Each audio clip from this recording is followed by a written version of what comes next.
লজ্জা শরমের মাথা খেয়ে তুমি রাসূলুল্লাহর দরবারে এসে বলতেছো, হে আল্লাহ রাসূল আপনি জিনার অনুমতি দেন। এক যুবক রাসূল সাল্লাল্লাহু আলাইহি ওয়াসাল্লামকে বললেন, হে আল্লাহর রাসূল আপনি আমাকে জিনার অনুমতি দেন। আশেপাশের সাহাবারা তো রেগে মেগে আগুন, সবাই তাকে দৌড়ে ধরতে গেল আর ধমকাতে লাগলো, ছি ছি ছি। তারা যখন তেরে আসলো এই যুবকের দিকে, রাসূল সাল্লাল্লাহু আলাইহি ওয়াসাল্লাম তাদেরকে থামালেন, বললেন যে তোমরা থামো। তখন রাসূল সাল্লাল্লাহু আলাইহি ওয়াসাল্লাম বললেন, তুমি কি পছন্দ করবে যে কোনো পরপুরুষ তোমার মায়ের সাথে এই জিনাটা করুক? তোমার এটা ভালো লাগবে? সে বলে, লা ইয়া রাসূলুল্লাহ, না কখনো না, আমার মায়ের সাথে কেউ এই পাপাচারে লিপ্ত হবে এটা কোনো মানুষ মেনে নিবে না।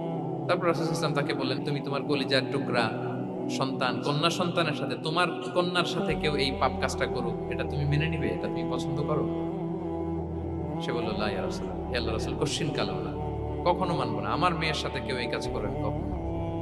রাসূল সাল্লাল্লাহু আলাইহি ওয়াসাল্লাম আবার তাকে প্রশ্নবাণে জর্জরিত করতে লাগলেন, আবার বলেন, তুমি কি তোমার প্রিয় বোনের সাথে কেউ এটা করুক, এই পাপাচারে লিপ্ত হোক, জিনা করুক, পছন্দ করবে?